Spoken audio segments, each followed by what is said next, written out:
एकामुखाने हो बोला राष्ट्रवादी पुन्हा आवाज कोणाचा काही दिशातून घुमणार। सातारा जिल्ह्याचे विद्यमान खासदार नितीन काका पाटील, माजी खासदार रणजितसिंह नाईक निंबाळकर, ज्येष्ठ नेते प्रल्हाद तात्या साळुंखे पाटील, बाळासाहेब सोळसकर जिल्हाध्यक्ष, शिवरूपराजे खर्डेकर, धैर्यशील कदम, राम निंबाळकर, माणिकराव सोनवलकर, डी के पवार, मंगेश धुमाळ, विश्वासराव भोसले, रमेश दादा नाईक निंबाळकर, विलासराव नरवडे, सौभाग्यवती जिजामाला नाईक निंबाळकर, सचिन पाटील, आपले महायुतीचे उमेदवार संजय सोरमिसे, धनंजय साळुंखे पाटील, सागर कांबळेजी, संजय कापसेजी, महादेव पोकळेजी, जयकुमार शिंदेजी, अभिभैया नाईक निंबाळकरजी, विक्रमसिंह भोसलेजी, रणजितसिंह दिलीपसिंह भोसलेजी, नानासाहेब उर्फ पिंटू इवरे, नरसिंह निकम, अमोल कराडे, सौभाग्यवती रेखाताई जाधव, अक्षय रुपनवर, सर्व माझे फलटण कोरेगाव विधानसभा मतदारसंघाचे सन्माननीय आजी माजी पदाधिकारी, प्रतिष्ठित मतदार बंधू भगिनी, ज्यांचा आता आपल्या सर्वांच्या साक्षीनं राष्ट्रवादी काँग्रेस पक्षामध्ये प्रवेश झाला, ते आपल्या सगळ्यांचे सहकारी चेतन शिंदे, प्रतिभाताई शिंदे, आपले सगळे विश्वास तुझं नाव विक्रम घेतलं का रे?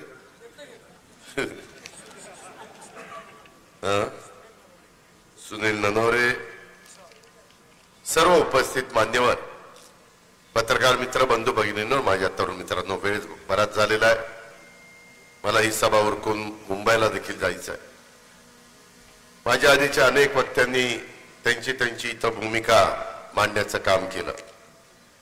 मी आज तुमच्याकडे आलेलो आहे ते कारण म्हणजे उद्याच्याला महाराष्ट्र 5 वर्षाच्या करता 20 तारखेला कोणाच्या हातामध्ये द्यायचं आहे त्याबद्दल आपल्याला मतदान करायचं आहे। एकनाथराव शिंदे, देवेंद्रजी फडणवीस, आम्ही सगळ्यांनी गेले 1.5-2 वर्ष महाराष्ट्राच्या सर्वांगीण विकासाच्या करता प्रयत्न चालवलेले, आणि हा विकास करत असताना माझी मायमाऊली डोळ्यासमोर ठेवली, माझा तरुण तरुणी यांना डोळ्यासमोर ठेवलं, माझ्या बांधवांना डोळ्यासमोर ठेवलं, आणि असा कुठला घटक आपल्याकडनं विसरता कामा नये, राहता कामा नये की त्याला आपल्याकडनं मदत झाली नाही।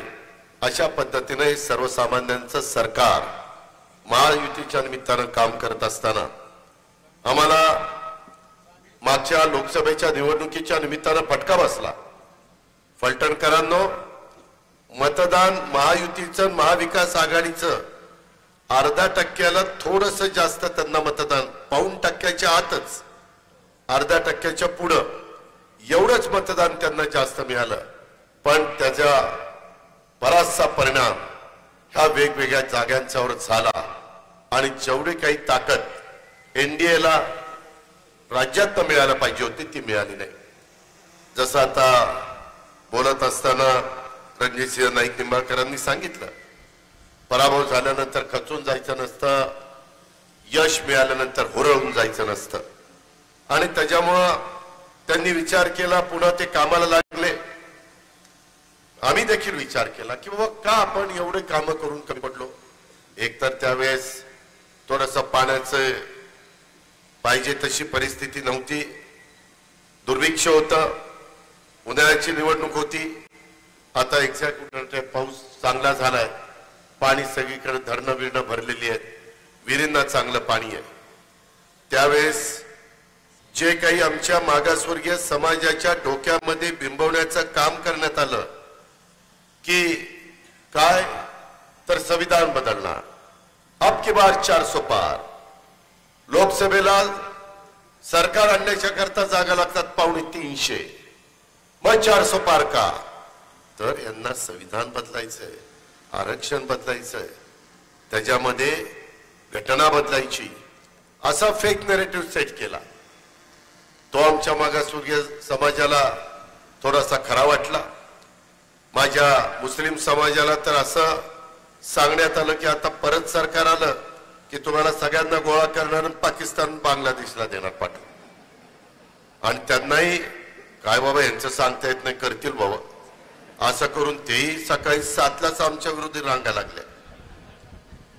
मतदान सगळ्यांनी म्हणजे जिथं माझा मी पहिल्यापासून या अल्पसंख्याक समाजाला आधार देण्याचं काम, ताकद देण्याचं काम, मदत करण्याचं काम एक आपल्यातला तो घटक आहे, महत्वाचा आहे, हा मी विचार करत होतो. परंतु त्यांनी पण आम्हाला थोडस बाजूला केलं. हे सगळं होत असताना आदिवासी समाजाला पण असं वाटलं अरे संविधान बदललं तर आपलंही आरक्षण जाणार, आपलंही अडचणी निर्माण होणार. आणि मग आम्ही काहींना सांगितलं अरे तुम्ही आमदार लोकांना सांगा ना त्यांना की राष्ट्रपती ह्या आदिवासी समाजातून आलेले आहेत, द्रौपदी मुर्मू, काय काळजी करू नका. त्यांनी सांगितलं अरे राष्ट्रपती आपल्या शिक्का त्या मारणार आहेत, काही काळजी करू नका.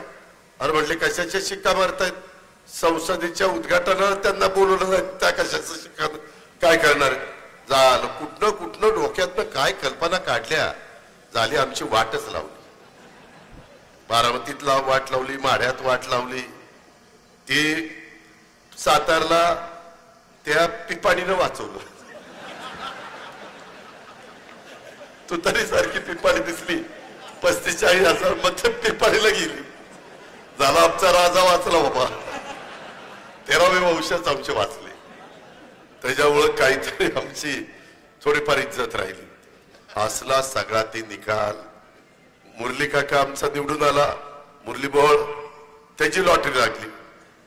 म्हणजे मंत्रीपद एकाला द्यायचं होतं, तिकडे रावसाहेब दादा पवार, रावसाहेब दानवे पडले, इकडेही महाराज पडले.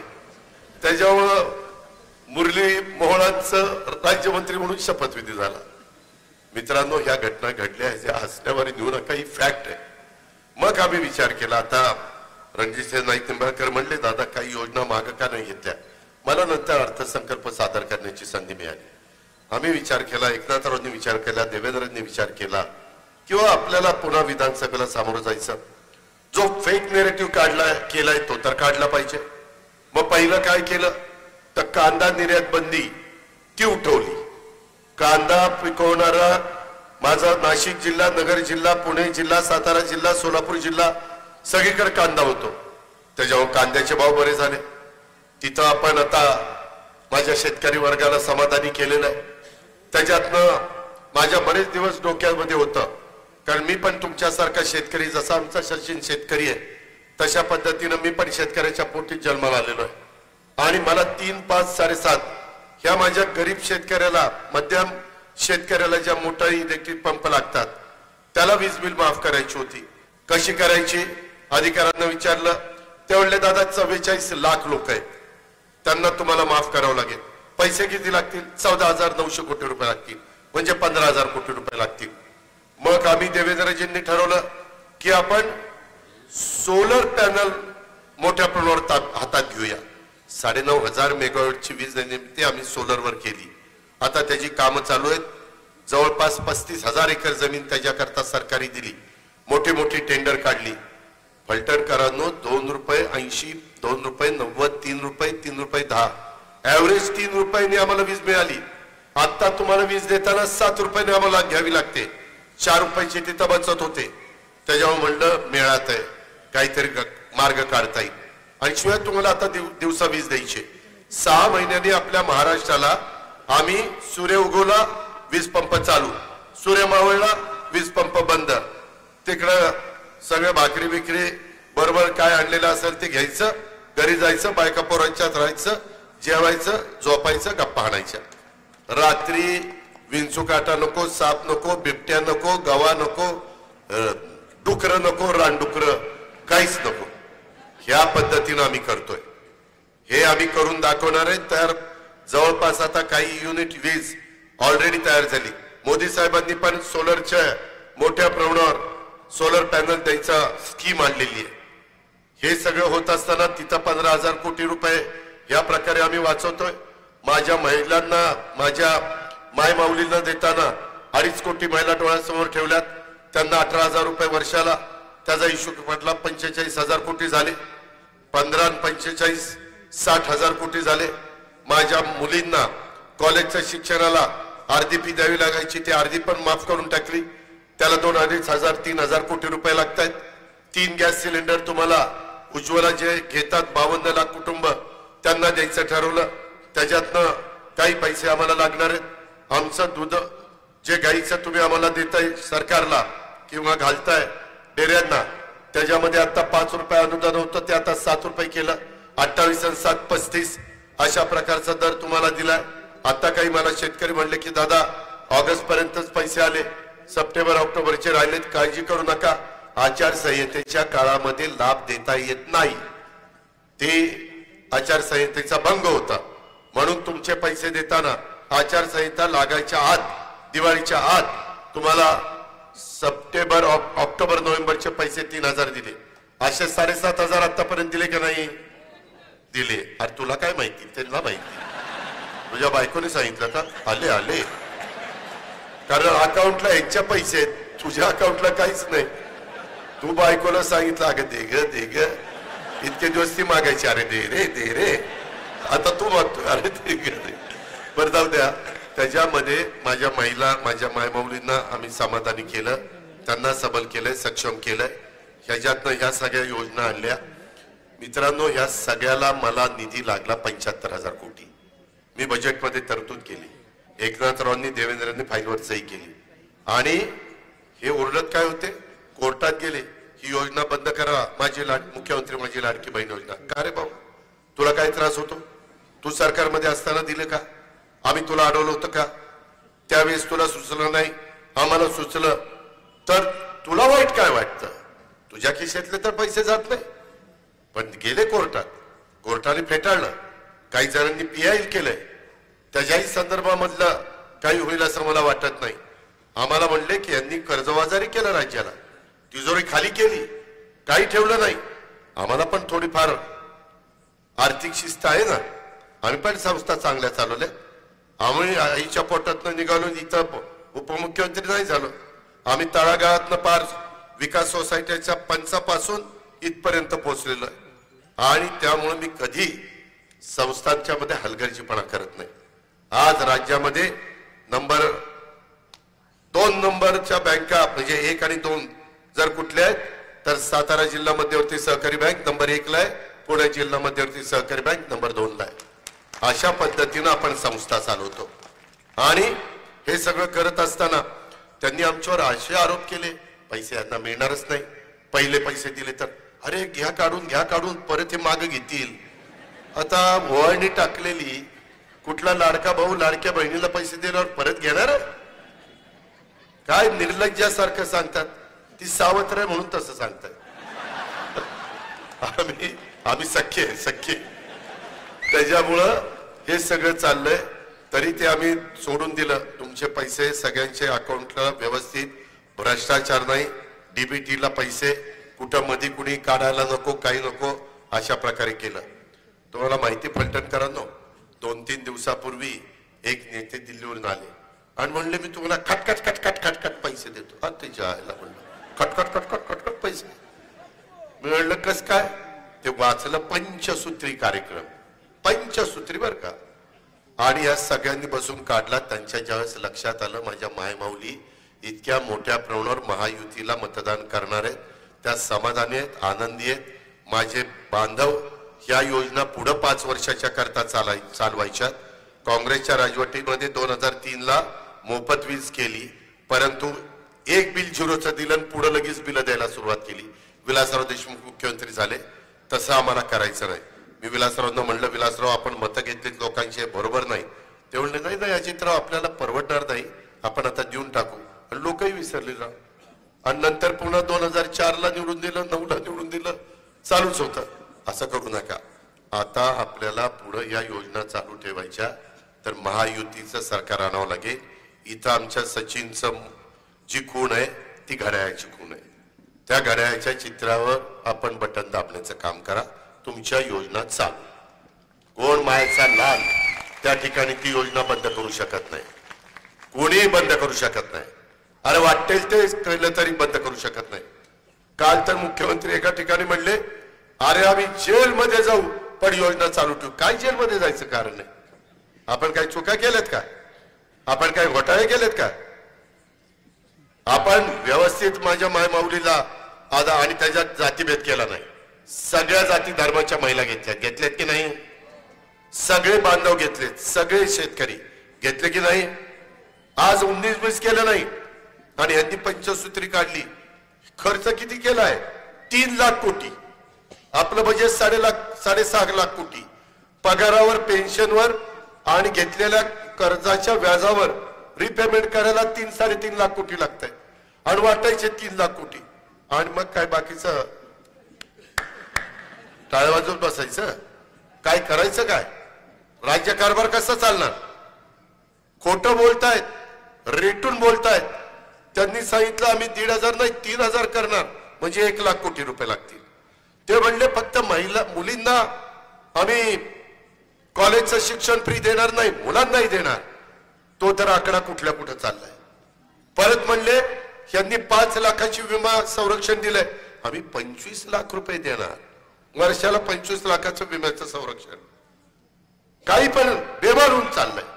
नंतर म्हणले जे सुशिक्षित बेरोजगार आहेत त्यांना आम्ही महिना 4,000 रुपये देणार म्हणजे ते 1 कोटी धरले तर ते 40,000 कोटी.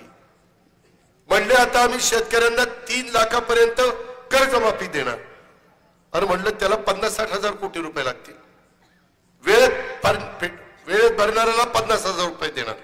काही पण चाललं ते बघितलं तर म्हणले काय बनवाबनवी चालली, काय फसवणूक चालली.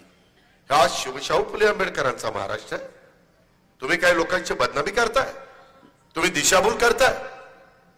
हे अजिबात चालता कामा नये. हे निव्वळ फसवा फसवी चाललेली. ह्याचा विचार माझ्या फलटणकरांनी, महाराष्ट्रातल्या जनतेने केला पाहिजे. माझी तुम्हाला आग्रहाची विनंती आहे, मी करताना आर्थिक शिस्त बघून केंद्र सरकार आमच्या विचाराचं आहे. उद्या आम्ही जाऊन मोदी साहेबांना, अमित शहाना, नितीन गडकरींना, पियुष गोयलला, शिवराज सिंह चौहानला यांना सांगू शकतो. काय आपल्या अडचणी असतील तर त्याच्यामध्ये मदत मागू शकतो. हे मागू शकत नाही. हे निव्वळ काही ना काही नवीन आरोप करतात. भुजबळ साहेबांनी काल काही बोलले नाही तरी म्हणले भुजबळ साहेबांनी असं सांगितलं. भुजबळ साहेबांनी नाकारलं. पण एक चर्चा तर होती ना, कारण नसताना गैरसमज होतात ना. ह्या सगळ्या गोष्टी होताना आता मगाशी रणजितसिंह नाईक निंबाळकरांनी सांगितलं की बाबा आता आम्ही सचिन पाटलांना उमेदवारी दिलेली. शेतकरी आहे, डाळिंबाचा धंदा चांगला होता, आता काहीतरी सीताफळ केलेली आहे. शेतकरी असल्यामुळं मागचा होता ती शिक्षक होता. 15 वर्ष शिक्षकांनी इतकं शिकवलं की डोकं पार जाम झालं. काय कळलं सुचलंच आता काही. आता बास त्या बिंदूचा चेंदा मेंदा झालाय. आता शेती, आता शेतकरी. त्याच्यामुळं त्या शेतकऱ्याच्या घड्याळाच्या चित्राच्या शेजारचं बटन तुम्ही दाबायचं. मी काम करताना कधीही भेदभाव केला नाही. मी दीपकला पण 15 वर्ष मदत केली. त्याला खासगीत विचारा. त्याला मान सन्मान दिला. तालिकेवर पण त्याला बसवायच्या करता नाव द्यायचो. तुम्ही बघायचं तो तालिकेवर बसायचा. कारण शेवटी सगळ्यांना आपण घेऊन गेलं पाहिजे. आणि 2029ला पुन्हा मतदारसंघाची फेररचना होणार आहे. त्याच्यामुळं मतदारसंघ आरक्षण बदलली जातील.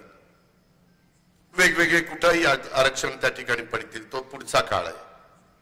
आता हा चांगल्या पद्धतीने काम करेल. बोलतो चांगला, निर्व्यसनी आहे. मी त्याला विचारलं, म्हणलं मला सांगतोय बघा निर्व्यसनीच्या आयला कधी वास आला तर माझ्या असं सोडायचं नाही. नाही म्हणलं दादा निर्व्यसनी. रणजित सिंहने पण सांगितलं दादा बस बस उभा केलाय आता जरा बस. त्याच्यामध्ये आज एक गरीब कुटुंबातला व्यक्ती आहे आणि त्या सचिनला आपलं बहुमोल असं मत पाहिजे. हे मत देताना मी नीरा नदीच्या पलीकडे, तुम्ही नीरा नदीच्या अलीकडे. मित्रांनो, एकेकाळी हा फलटण तालुका अक्षरशः इथं संपन्नता होती.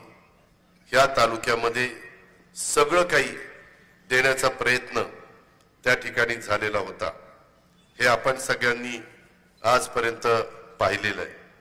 फलटण तालुका हे बघितलं तर राजांचा तालुका म्हणून या तालुक्याची ओळख आणि या तालुक्यामध्ये फलटणचं ग्रामदैवत श्रीराम आहे, त्यालाही मी वंदन करतो। द्रष्टे राजे मालोजी राईत निंबाळकर श्री चक्रपाणी प्रभू यांच्या कार्याचं पण स्मरण करतो आणि त्यांनाही अभिवादन करतो। आज द्रष्टे राजे मालोजी राजेंनी त्यांच्या परीनं इथं सगळ्या गोष्टी करण्याचा प्रयत्न केला। त्याच्यानंतरच्या काळामध्ये स्वर्गीय कृष्णचंद्र भोईटे तुमचे आमदार झाले, त्याच्यामध्ये हिंदूराव निंबाळकर स्वर्गीय हे तुमचे खासदार झाले, स्वर्गीय हनुमंतराव पवार हे तुमच्या कारखान्याचे चेअरमन होऊन गेले, स्वर्गीय चिवणराव कदम हे आमदार झाले, जिल्हा परिषद त्यांनी गाजवली, स्वर्गीय सुभाषराव शिंदे यांनी दूध संघ त्या ठिकाणी चालवला, स्वर्गीय दादासाहेब खर्डेकर यांनी पण चांगल्या पद्धतीनं फलटणकरांना एक दृष्टी देण्याचं काम, नेतृत्व देण्याचं काम केलं। ह्या सगळ्या मान्यवरांना मी भावपूर्ण श्रद्धांजली अर्पण करतो। चांगली माणसं, तोला मोलाची माणसं माझ्या फलटणनी दिली, हे सगळे फलटणचे सुपुत्र। आज नंतरच्या काळामध्ये श्रीमंत रामराजे निंबाळकर साहेबांच्याकडे तुम्ही सूत्र दिली, ही सूत्र दिल्यानंतर तालुक्याची चढती कामाला असायला पाहिजे। 95 ला अपक्ष आले, 99, 2004, 2009 हे माझ्या माहितीप्रमाणे राष्ट्रवादीमधून आले, नंतर आम्ही MLC पण केला, मान सन्मान ठेवला। मी तर एकदा वाईटपणा घेतला, शिवाजीराव देशमुख सभापती असताना भाजपची मतं घेतली, त्यांना तिथनं काढलं आणि रामराजे नाईक निंबाळकरांना सभापती म्हणून बसवलं। तुम्ही आठवा जरा, लोक विसरून जातात, पण बाबा आपण सगळ्यांचा मान सन्मान ठेवला पाहिजे। श्रीमंत राजेत त्याच्यामध्ये कुठं कुणाचा अपमान होता कामा नये, पण या सगळ्या गोष्टी करताना पालकमंत्रीपद, इतर महत्वाची खाती, ह्या सगळ्या गोष्टी दिल्या, परंतु हे देत असताना मी भेदभाव कधी करत नाही। मी त्या विषयावर येतो, रणजित सिंह नाईक निंबाळकरांचं आणि रामराजेंचं जमलं नाही, बांधाला बांध पण नाही, का जमलं नाही मला काही कळायला मार्ग नाही, पण नेहमी त्यांची एकमेकाच्या बद्दल चुरस असायची। आम्हालाही वाटायचं की कशा करता, तुम्हाला पलीकड बारामती माहिती आहे, काकडे आणि आमची 3 पिढ्याची त्या ठिकाणी विरोधक आहे ना, 3 पिढ्या। मी आज सतीशरावांच्या बरोबर काम करतो, अभिजित सतीशरावांचा मुलगा आज आमच्या सोमेश्वर कारखान्याचा डायरेक्टर आहे। कुठं आपण भांडायचं, वाद कशाला घालायचा? विरोधाला विरोध करत असताना वेळ त्याच्यात जातो, विकासाला वेळ मिळत नाही, माणसं सांभाळण्यात वेळ जातो। ह्याला चुचकारा त्याला चुचकारा, ही आज इकडे गेला ती इकडे आला, त्याच्यातच वेळ जातो। बारामती तालुका मधल्या काळामध्ये अनेक वर्ष पुढे जाण्याचं कारण मला माणसं सांभाळावीच लागली नाही, मला फक्त कामं करता आली आणि त्याच्यामुळं सोमेश्वर कारखाना, माळेगाव कारखाना, माझ्या बारामती तालुक्यातले कारखाने आज अतिशय चांगला भाव त्या ठिकाणी आम्ही देतो। 3636 रुपये भाव, 500 रुपये आम्ही तुमच्यापेक्षा जास्त देतो। आमचाही सोमेश्वर एकेकाळी अडचणीत आला, त्यावेळेस माझा माळेगाव द्यायचा 600 रुपये भाव, सोमेश्वर द्यायचा 300 रुपये भाव। मी त्यांना सांगितलं तुम्ही माझ्या ताब्यात द्या, मी त्याला वटणीवर आणतो, वटणीवर आणलं, कारखाना चांगला चालवला, आज 571 रुपये भाव दिला, सरसकट दिलाय। ह्या पद्धतीनं चाललेलं असताना आज तुमच्याकडे 500 रुपये टनाला कमी, आणि मगाशी आमचे रणजित सिंह नाईक निंबाळकर सांगत होते की श्रीराम सहकारी साखर कारखाना, नाव श्रीरामाचं आणि दिलाय चालवायला। अरे कारखाना काढल्यानंतर 7 वर्षात कारखान्याचं रिपेमेंट आम्ही करतो आणि कर्जमुक्त करतो, तुम्ही 25 आणि 30 वर्ष चालवायला, अख्खी पिढी, आणि मग तुम्ही काय करताय? तुमच्या दमक आणि ताकद नाही, अहो तुम्ही श्रीमंत राजे, आणि मग असं असताना तुम्हाला का कारखाना चालवता येत नाही? का कारखान्याच्या मोक्याच्या जमिनी विकल्या? मोक्याच्या जमिनी विकल्या तरी कारखाना पुन्हा आहेच आव्हाडांच्या ताब्यामध्ये। 500 रुपये टनाला कमी. याही शेतकऱ्यांना ऊस लावल्यानंतर कांड दाबायला आणि पहिली नळी दुसरी नळी बांधणी खांदणी करायला तेवढाच खर्च येतो, त्यांनाही तेवढाच खर्च येतो. जर एखाद्याचा 100 टन ऊस जात असेल तर किती पहिला त्याला पैसे मिळतात? 50,000. नाही, माझ्याला 50,000 जास्त, तुम्हाला कमी. 500 टन गाडला तर 2.5 लाख कमी. कसा शेतकरी उपजायला यायचा? किती पण प्रयत्न केला तर ह्याचा कधीतरी विचार करा. तो दूध संघ तो स्वर्गीय आमच्या सुभाषरावांच्या ताब्यातनं घेतला, वाटोळं झालं त्या दूध संघाचं. मला तर मध्ये कळलं की पार लिलाव निघाला का काय झालं कोणाला,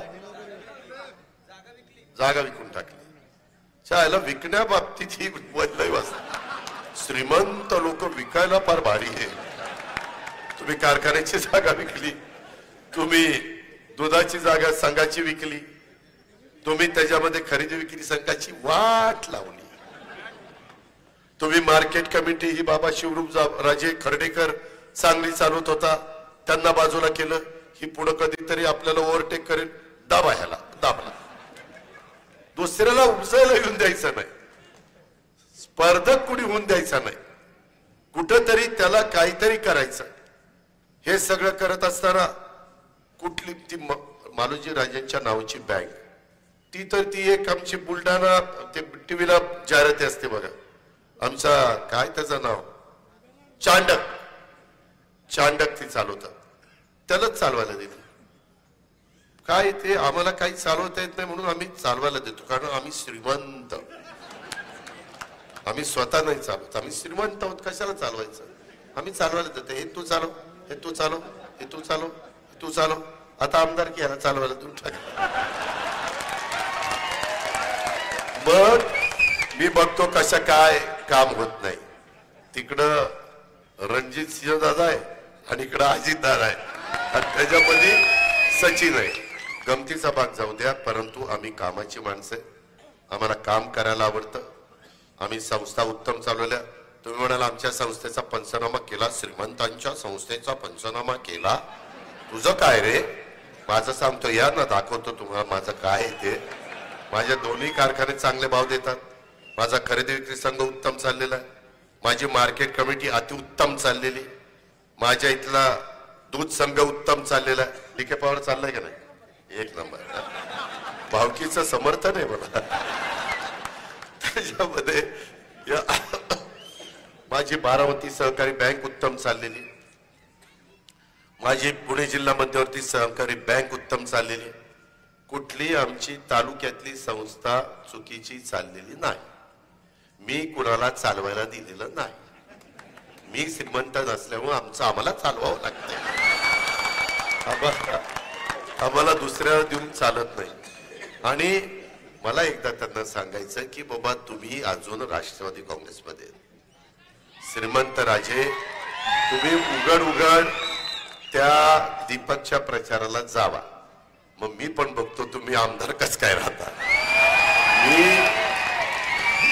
त्याच्यामध्ये ऍफिडेव्हिटच मी करणार आहे, कारण पक्षाचा जे काही नियम असतो, पक्षाच्या शिस्त कुणाला मोडता येत नाही.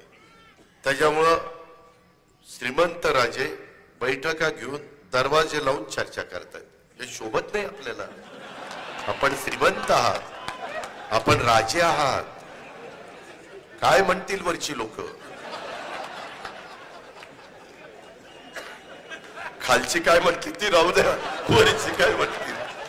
तर असं नाही चालत बाबांनो. द्या ना, तुम्ही आता तिकडे गेल्या ना, द्या त्या आमदारकीला लात मारा, त्याच्यामध्ये जावा. तुमच्यात खरंच धमक आणि ताकद असेल ना, तुम्ही आमदारकीला लात मारून तिकडे जावं, मला काय वाटणार नाही. परंतु हे काय आमदारकी पण टिकवायची आणि वेगळ्या पद्धतीने प्रचार करायचा हे बरोबर नाही. मगाशी मी प्रल्हाद पाटलांचं पण ऐकलं आणि आमच्या रणजित सिंह नाईक निंबाळकरांचं पण ऐकलं. दत्त इंडिया कारखाना, मी साखरवाडीत बोलतोय, साखरवाडी.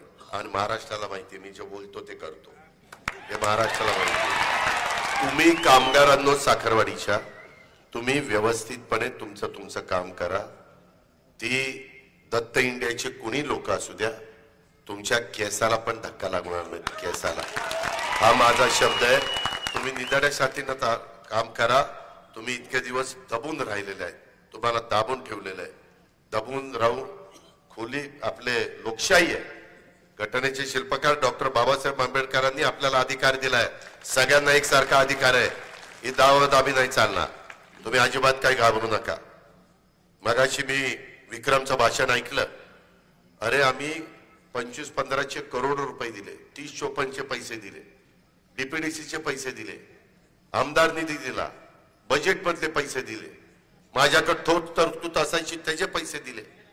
माझ्याकडचे रस्ते चांगले होतात आणि साखरवाडीला येताना काय रस्त्याची दुर्दशा. श्रीमंत राजे हे आपल्याला शोभत नाही, हे शोभत नाही.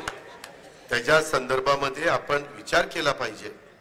जर आम्ही आता इकडं पूल करतोय, रस्ते करतोय, नॅशनल हायवे करतोय, रेल्वेच्या बद्दल देखील मधल्या काळामध्ये खासदार असताना आमचे रणजितसिंह नाईक निंबाळकर माझ्याकडे आले. म्हणले दादा इथं जरा अडचणी आली, तुमच्या प्रांताला सांगा. मी त्याच्यामध्ये भेदभाव केला नाही. मी ताबडतोब प्रांताला सांगितलं हे विकासाचं काम आहे, रेल्वे सुरू झाली पाहिजे, आणि त्या पद्धतीने आम्ही त्याच्यात मार्ग काढला.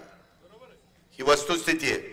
एकदा मागे 2.5 वर्ष उद्धव ठाकरेंच्या बरोबर माझं सरकार होतं आणि तेव्हा एकदा माझी यांची सह्याद्रीला मीटिंग झाली आणि एकदा मला देवगिरी बंगला जो सरकारने वापरायला दिला, राहायला दिलाय, तिथं मीटिंग झाली. त्यांनी सांगितल्यानंतर तर मी आश्चर्यचकित झालो.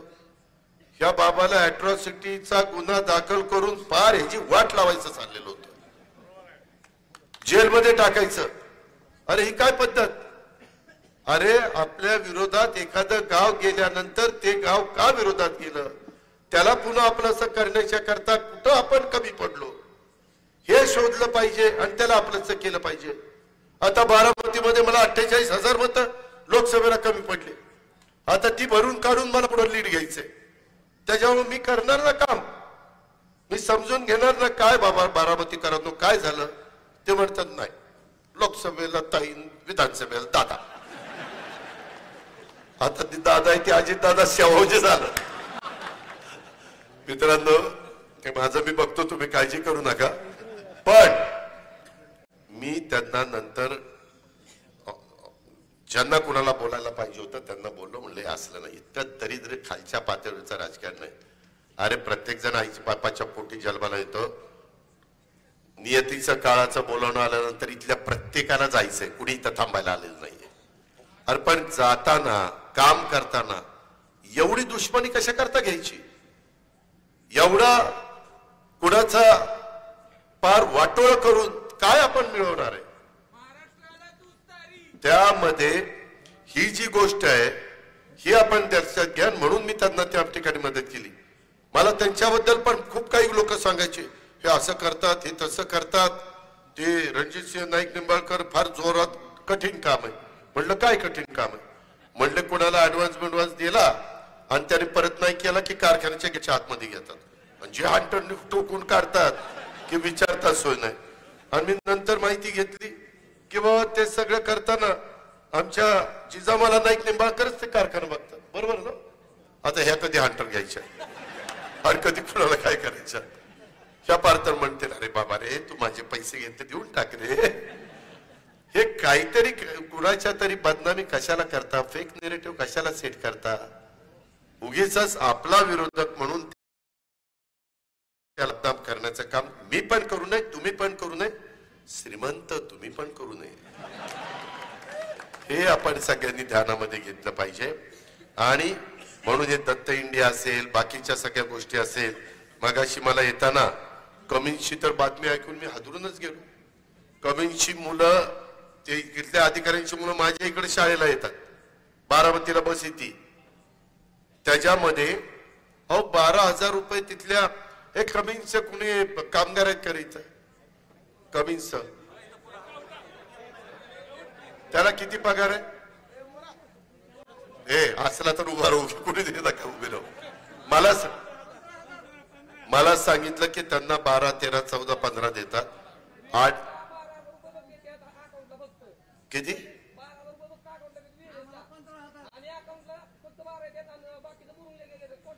अरे पण त्याला किती मिळतं तुमच्या? हा हो का, आता हा आपलाच मुलगा आहे, 24,000 पेमेंट आहे, ती कॉन्ट्रॅक्टर घेतोय 24,000, त्याला देतोय 12,000. त्याच्या काय कॉन्ट्रॅक्टरच्या बापाचे 12,000 आहे, ते नुसतंच काम करणार.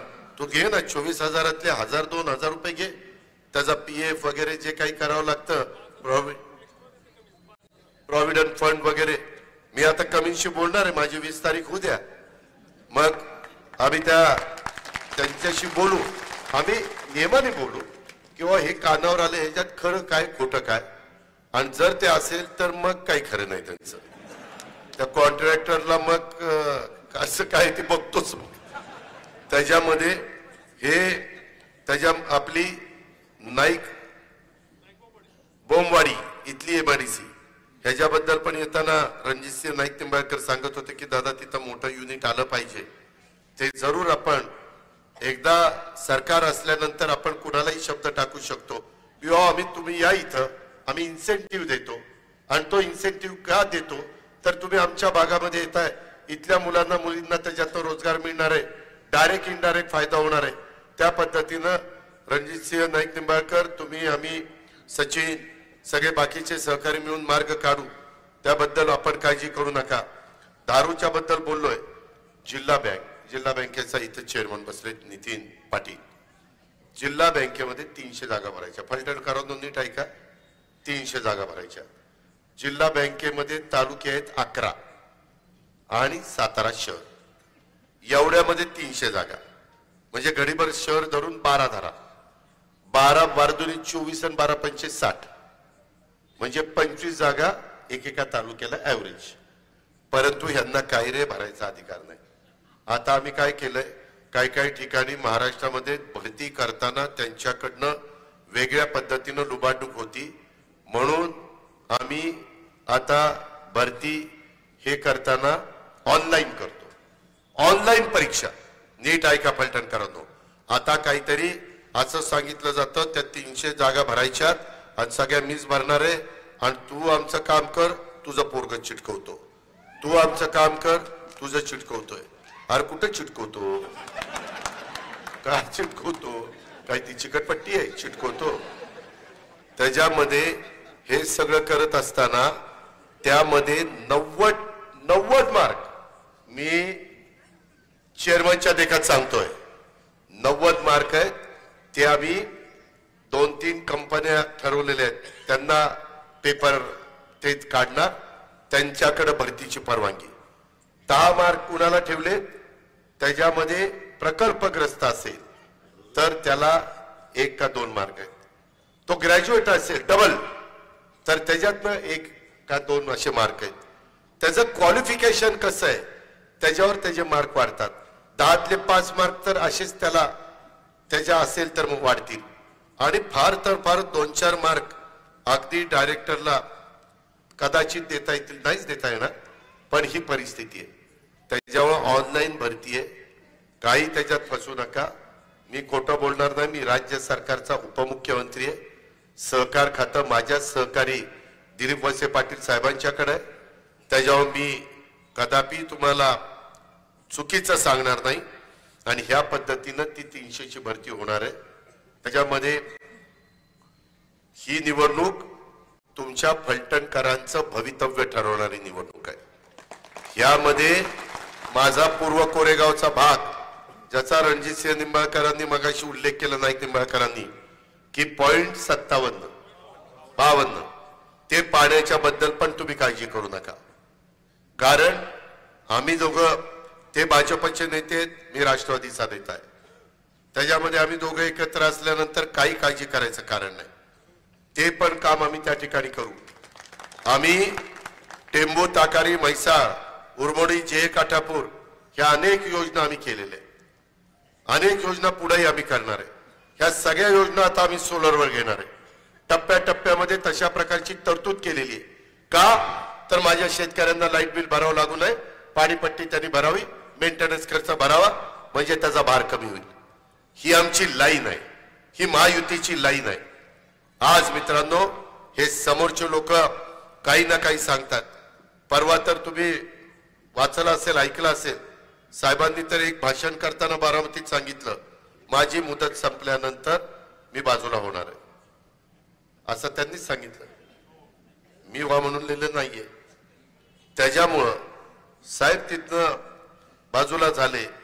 ते त्याच्यामध्ये राजकारणामध्ये थोडेसे दूर राहिले तर काम कोण करणार?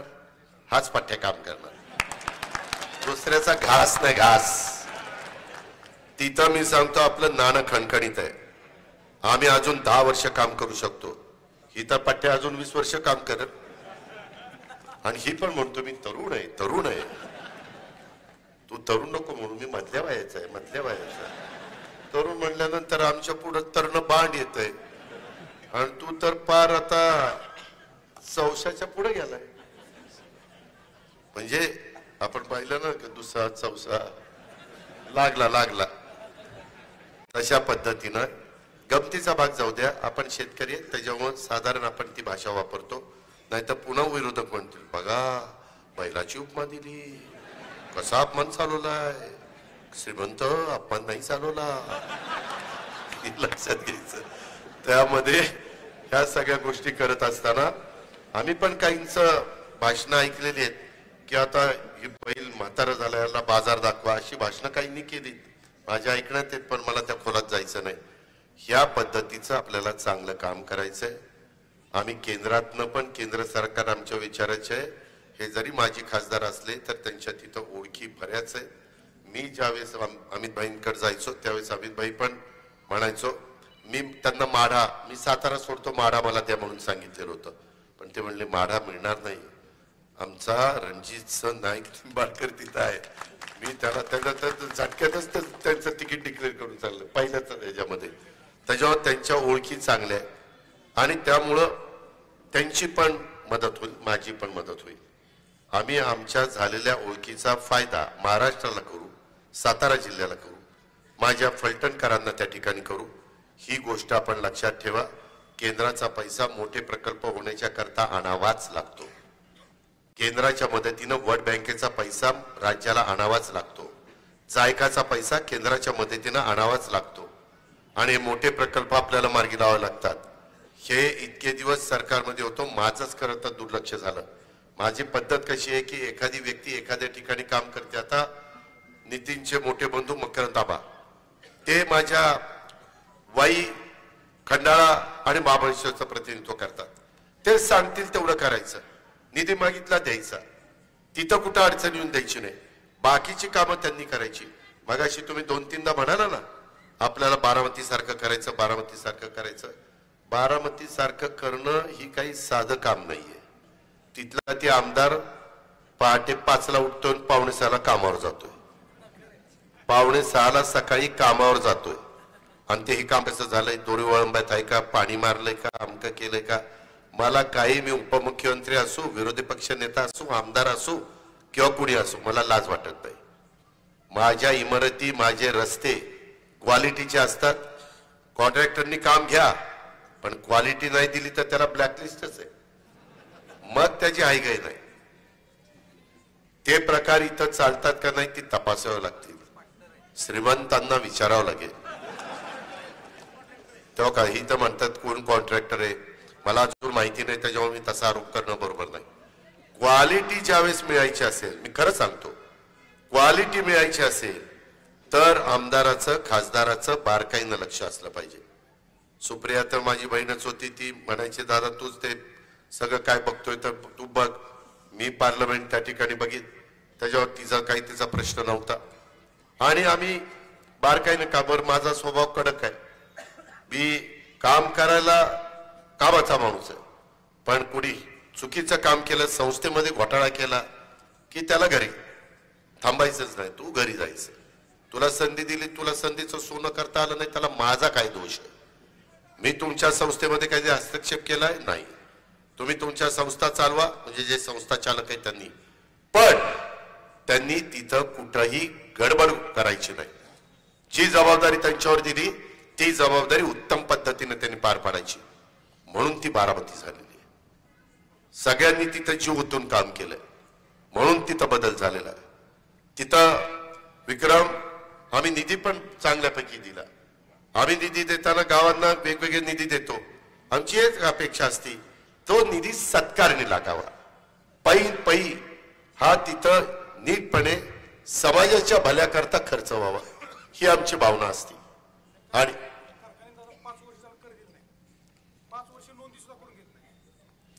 व्याजासकट वसूल करून देतो, काळजी करू नका. त्यामध्ये मी एकदा विक्रमला बोलवतो, त्या धारूला बोलवतो आणि समोरासमोर बसून तुम्ही सगळं रेकॉर्ड 20 तारखेपर्यंत तयार ठेवा. मला साखरवाडी एकतर्फी करून द्या घड्याळाला. यायला बघा मी तुमचं काय करून टाकतो. सगळं बॅकलॉग भरून काढतो. विक्रम मी खोटं नाही सांगत, बॅकलॉग भरून काढतो. तुम्हालाच वाटेल की आयला हे बोललं तसं वागला बाबा. त्याला ह्या पद्धतीनं मी माग सातारची सीट सोडली त्यावेळेस साताराकरांना बाळासाहेब आहेत, नितीन आहे, बाकीचे सगळे साक्षीदार आहेत. मी सांगितलं होतं तुम्हाला खासदारकी देईन. तुम्ही म्हणाल त्याला खासदारकी देईन. इकडंच मी कुणाच्या त्या हॉटेलवर कुठं मीटिंग झाली, कुठं वाठारच्या तिथं, हा वॉटर स्टेशनच्या पुढं आपण आदरकी मार्गे वळतो ना, आदरकीलाच हा आपल्याच कार्यकर्त्याचं ते हॉटेल आहे. तिथं मल्हारला मीटिंग झाली. मी त्यांना म्हणलं तुम्ही काळजी करू नका.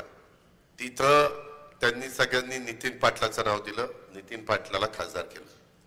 नितीन पाटील आणि बाळासाहेब सोरसकर, आता तुमच्यावर एक तर आपण इथं फार कमी जागा लढतोय. एक तर फलटणची जागा, एक तर वाईची त्या ठिकाणी जागा, बाकीची जागा शिवसेना लढते, बाकीच्या जागा भाजप लढतंय. आपल्याला या जागा चांगल्या मताधिक्यांनी विजयी करायच्या. तुम्हाला दोघांना तिथं लक्ष द्यावं लागेल. बाकीकडे कुठं जास्त जायचं कारण नाही. आणि फलटणकरांनो, कोरेगावकरांनो, कोरेगावचे पण काही मंडळी आली, त्यांना सगळ्यांना मला सांगायचंय की आपण मला साथ द्या. मी राज्याचं नेतृत्व त्या ठिकाणी करतोय. राज्यात आज जे काही लीडर वेगवेगळ्या पक्षामध्ये आहेत त्याच्यामध्ये जी नावं घेतली जातात, एकनाथ शिंदे, देवेंद्रजी आहे, मी आहे, उद्धव ठाकरे, त्याच्या संदर्भात नाना पटोले, बाळासाहेब थोरात आहे, जयंत पाटील आहे, ही 8-10 लोक आहेत ना, ह्याच्यापेक्षा जास्त नाही ना. आणि आपण माझं साताऱ्याच्या बद्दल, मी पहिला पालकमंत्री या जिल्ह्याचा झालो 99 ते 2004. आपण सगळ्यांनी मिळून तर राष्ट्रवादी काँग्रेस पक्षाची ताकद वाढवली. त्याच्यानंतर मी पुणे जिल्ह्याच्या राजकारणात जास्त लक्ष दिलं. आपल्याला हा स्वर्गीय यशवंतराव चव्हाण साहेबांचा मतदारसंघ आहे. सुसंस्कृत राजकारण कसं करायचं असतं त्याची शिकवण चव्हाण साहेबांनी आपल्याला दिलेली आहे. त्या रस्त्याने गेलं तरच महाराष्ट्राचं बल होणार आहे. दुसऱ्या कुणाचं ऐकून चालणार नाही. आणि काळानुरूप बदल होत असतात. माझी आपल्याला विनंती आहे, माय माऊलींनो लक्षात ठेवा, कुणी काही त्याच्यामध्ये काही आमिष दाखवण्याचा प्रयत्न केला, काही त्याच्यामध्ये अति काही सांगण्याचा प्रयत्न केला तर त्यावर विश्वास ठेवू नका.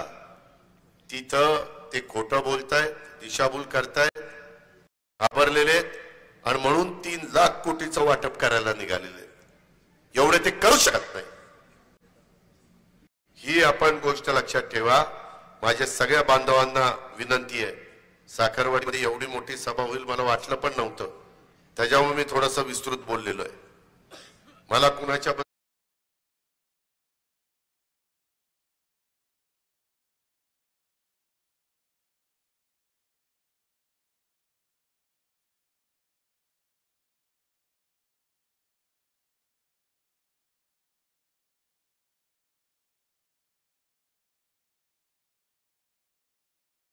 जे जे काही प्रश्न आहेत, जे जे राज्य सरकारच्या हातात असतील ते आम्ही तुम्हाला सोडून देऊ. आणि जे केंद्र सरकारच्या हातात असतील, जरी रणजित सिंह नाईक निंबाळकर पराभूत झालेले असले तरी माझी खासदार या नात्याने तिथं जे मंत्रिमंडळ आहे ते सगळं त्यांच्या ओळखीचं आहे. ते आणि मी आम्ही दिल्लीला जाऊन तुमचे केंद्रातले पण प्रश्न मार्गी लावू. दुसरं कुणी मार्गी लावू शकत नाही. तुम्ही ज्यांना खासदार निवडून दिलं तेही तिथं जाऊन मांडू शकत नाही. मला माहिती आहे, मी त्यांच्याबरोबर काम केलेलं आहे. त्यांची कामाची पद्धत मला माहिती आहे. त्याच्यामुळं ठीक आहे, चूक झाली, माणूस चूक करतो, झालं गेलं गंगेला मिळालं, हेही विसरून कामाला लागलेले. तुम्ही आता ती चूक दुरुस्त करण्याची संधी मात्र विधानसभेच्या निमित्तानं तुम्हाला आलेली आहे. जसं माझ्या बारामतीकरांना आलेली आहे तशी तुम्हाला आलेली आहे. तेही चूक दुरुस्त करतील, ती चूक म्हणता येणार नाही, परंतु त्यांनी जे काही केलंय त्याच्यामध्ये आता तिथं आमदार या नात्याने ते मला संधी देतील. इथं तुम्ही सचिन पाटलाला आमदार या नात्याने संधी द्या, ही सागराची नम्रतेची कळकळीची विनंती माझी आपल्याला सगळ्यांना ह्या निमित्तानं आहे. आपल्याला फलटण शहर स्वच्छ सुंदर बनवताना ह्या शहराला ग्रीन सिटी करण्याचा आपला प्रयत्न मी करून दाखवलाय. बारामतीमध्ये या बघा काय केलंय ते. फलटण तालुका दुष्काळ मुक्त करण्याचा फलटण तालुक्यातील अद्ययावत शासकीय रुग्णालयाचा उल्लेख मगाशी कोणीतरी केला, ते आपल्याला करता येतं. आपण महिलांचं हॉस्पिटल काढू, आपण आरोग्याची चांगल्या प्रकारची सेवा देऊ. त्याच्या संदर्भात फलटण शहरातील रस्ते खड्डेमुक्त करून बारामतीच्या धर्तीवर फलटणचा त्या ठिकाणी विकास आम्ही लोक करून दाखवू. आम्ही शब्दाचे त्या बाबतीमध्ये पक्के आहोत. तालुक्यातील शेतकऱ्यांच्या करता आधुनिक तंत्रज्ञानावर आधारित शीतगृह निर्माण करण्याचा आणि मतदारसंघातील किसान रेल सुरू करण्याचा देखील आम्ही सगळेजण प्रयत्न करू. आपण काळजी करू नका, कारण माझ्या शेतकऱ्याला इथं होणारी रेल्वे त्या वॅगनचा उपयोग ह्या शेतकऱ्यांच्या पण मालाला झाला पाहिजे आणि माझ्या फलटणकर बारामतीकरांना या निमित्तानं झाला पाहिजे. ह्या मतदारसंघातील युवकांना MPSC UPSC अभ्यास करण्यासाठी सुसज्ज अशा प्रकारची लायब्ररी तसेच कमिन्स मधील युवकांना योग्य मानधन उपलब्ध करून देण्याचा वादा हा देखील मी तुम्हाला या निमित्तानं देतो. आणि युवकांच्या साठी अद्ययावत क्रीडांगण निर्माण करून तालुक्यात एक चांगल्या प्रकारचं शैक्षणिक संकुल, कारण मगाशीच रणजित सिंह नाईक निंबाळकरांनी सांगितलेलं आहे, माझी परिस्थिती चांगली आहे, बायको कारखाना उत्तम बघती, 2 मुली आहेत, त्याच्यावर जावईच येणार आहेत, काही बाकी कुणाला ठेवायचं कारण नाही. त्याच्यामुळं मी माझं डोकं चालवीन, तुम्ही तुमचे पैसे त्या ठिकाणी द्या, कारण तुम्ही श्रीमंत नाहीये. आणि आपण काही मी CSR मधनं पण त्या ठिकाणी दे चांगल्या प्रकारे एक इंग्रजी माध्यम आणि ITIच्या संदर्भात जरा सेंट्रलला कशी जागा उपलब्ध होती ती पहा. त्याच्यामध्ये ITIचे वेगवेगळे कोर्सेस, जे कोर्सेस केल्यानंतर माझ्या इथल्या शेतकऱ्यांच्या मुलींना त्या ठिकाणी काम मिळेल, अशा पद्धतीचं शैक्षणिक संकुल आपण त्या ठिकाणी उभं करून दाखवू. आणि तालुक्याच्या युवकांना रोजगार उपलब्ध करून देण्याच्या करता नाईक बोमवाडी येथे लवकरच MIDC जी सुरू करण्याचा सुतोवाच मगाशी आमचे रणजित सिंह नाईक निंबाळकरांनी केला, त्याही बद्दल आणि तालुक्यात नवीन महावितरण पॉवर स्टेशन निर्माण करण्याच्या बद्दल आणि बस थांब्यावर चार्जिंग स्टेशन निर्माण करण्याच्या बद्दल आणि शहरामध्ये भूमिगत अजून वायरिंग पण नाहीये, माझ्या इथं सगळं भूमिगत वायर केलेली आहे, त्याच्यातनं तो पुरवठा आपण करण्याचं काम करू. आज माझं बारामतीचं बस स्थानक येऊन बघा आणि काय फलटणचं बस स्थानक, आधी ज्या आयला तुम्हाला बस स्थानक करता येत नाही. श्रीमंत कुठं आपण कमी पडला. तुम्हाला चांगल्या प्रकारचं बस स्थानक निर्माण करण्याच्या करता आणि इथं नाट्यगृह आहे का फलटणला, मी खरोखरीच सांगतो तुम्हाला इतकं उत्तम नाट्यगृह करून देतो, तुम्ही ते आणि ते फलटण नगरपालिकेच्या ताब्यात देतो, पण अतिशय चांगलं, कारण सांस्कृतिक पण ह्या शहराचं महत्व वाढलं पाहिजे. कला साहित्य संस्कृती ह्या सगळ्याच्या बाबतीमध्ये आपण कुठं मागे राहता कामा नये. सिनेमामध्ये सयाजी शिंदे आमचे स्टार प्रचारक आहे. माझ्या माहितीप्रमाणे सयाजी शिंदेचे कोणी नातेवाईक इथं आहेत, हा गावाशी संबंधित आहे, ते माझ्या बरोबर आहे. भाऊ कदम ती पण आपला सेलिब्रिटी आहे, ती आपलं काम करतोय घड्याळाचं. भाऊ कदम माहिती ना कोण, सल्ला हवाई उद्या, ती आपल्या बरोबर आहे. हा निलेश साबळे माझ्याच संस्थेमध्ये शिकला डॉक्टर साबळे, त्याच्यामुळे हे गावामध्ये कर्तृत्वान लोक जन्माला येत आहेत, पण त्यांचं बाहेर गेल्यावर चीज झालं, फलटण मध्ये ती कुजून गेली. श्रीमंतांनी लक्षच दिलं नाही. आणि मी आज सांगतो तुम्हाला फलटणकरांनो, मी संजू बाबाला विधान परिषदेचं तिकीट देत होतो. मी माग लागलो होतो, उभं करा, पण श्रीमंत म्हणले नको, त्याला नका उभा करू. आणि मग त्या शेखर गोरेला उभं केलं. तुम्ही आठवा, मी सगळ्यांना संधी देण्याचा प्रयत्न केला, परंतु श्रीमंतांनी साथ दिली नाही त्यांना. नाहीतर संजू बाबा पण तुमचा आमदार झाला असता. आम्ही सगळ्यांना संधी देतो, आम्ही दुजाभाव करत नाही, ही गोष्ट लक्षात ठेवा. आणि त्याच्याकरता माझी आपल्याला सगळ्यांना आग्रहाची, नम्रतेची, कळकळीची विनंती आहे.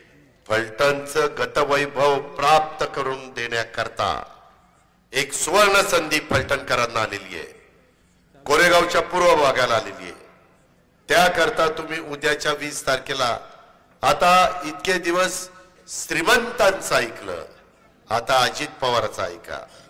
आणि त्या घड्याळाच्या चित्राच्या शेजारचं बटन दाबा. मी तुम्हाला जे काही आता सांगितलं, मी रणजितसिंह नाईक निंबाळकरांनी, बाकीच्या माझ्या सहकाऱ्यांनी किंवा विक्रमनी किंवा इतर सहकाऱ्यांनी, डीके वगैरे काही अडचणी मांडल्या, ह्या सगळ्या अडचणी आम्ही ठराविक काळामध्ये मार्गी लावण्याचं काम करू. हे माझ्या इथं मंदिर आहे भवानी मातेचं, भवानी मातेच्या साक्षीनं तुम्हाला सांगतो. आणि माझे 2 शब्द संपवतो. जय हिंद, जय महाराष्ट्र. माझे 2 शब्द नाही, माझं लांबलेलं भाषण संपवतो.